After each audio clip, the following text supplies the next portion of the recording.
So I want you to find out what is peace mode technique. And you should be able to explain peace mode technique. So it's a technological innovation. So you can make a smaller ones. These are something you put on the altar, right, on the table. And all of those bronze vessels are related to rituals. They are not weapons. It's called rituals, ceremonies.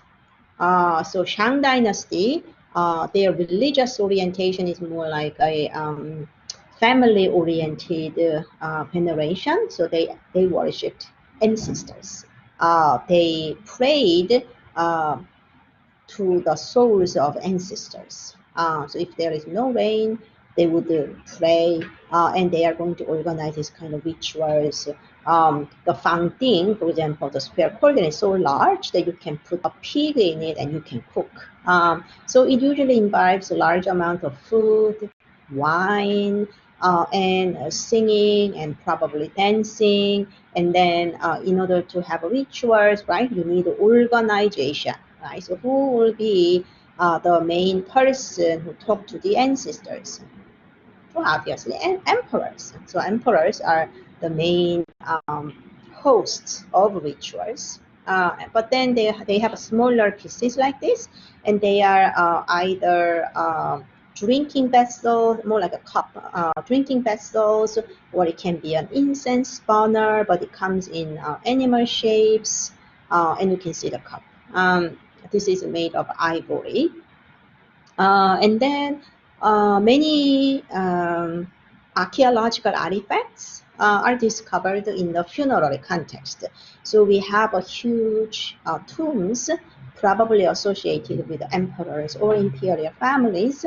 And in Shang Dynasty, we have this habit or tradition of sacrifices. So they believed, that Chinese people believed that afterlife is a continuation of this life. So emperors or imperial families, they should be comfortable in their afterlife as well, right? Sort of the Egyptians, right? The Egyptians thought of the afterlife in the same manner.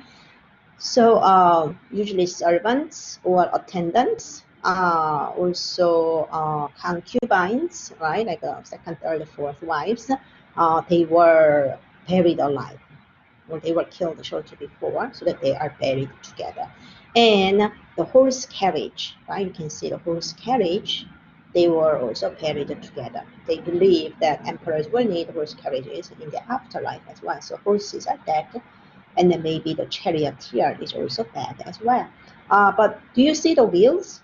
So they made wheels in the Shang Dynasty. So these are various forms. Very sophisticated forms. So everything had their own functions. And then the surface is decorated with these motifs. And there is a name for those motifs. And I want you to also find out what the name of the motif is, and what would be the purpose of it. In subsequent readings and documentaries. They look a little bit like a beasts, right? Eyes, maybe these are the eyebrows, ferocious.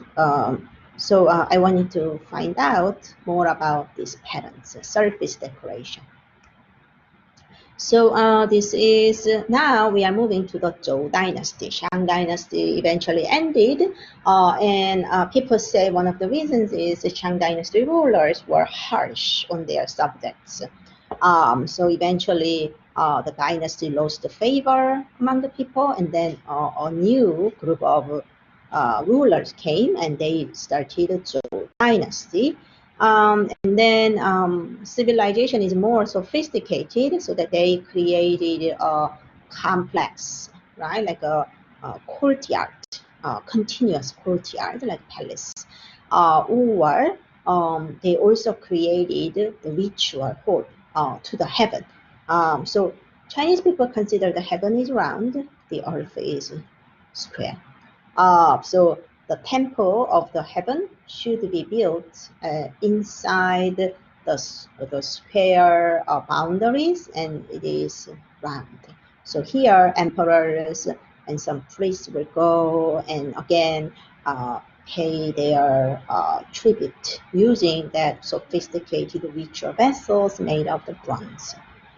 If you go to the Zhou dynasty, the production is even more sophisticated, so that they can create really ornate, decorative bronze vessels like this. So that is the end of Shang and Zhou dynasty. And I'm going to stop the presentation. And then I will continue my lecture from the Zhou dynasty. So bronze vessels of Shang and Zhou dynasty is really, really important.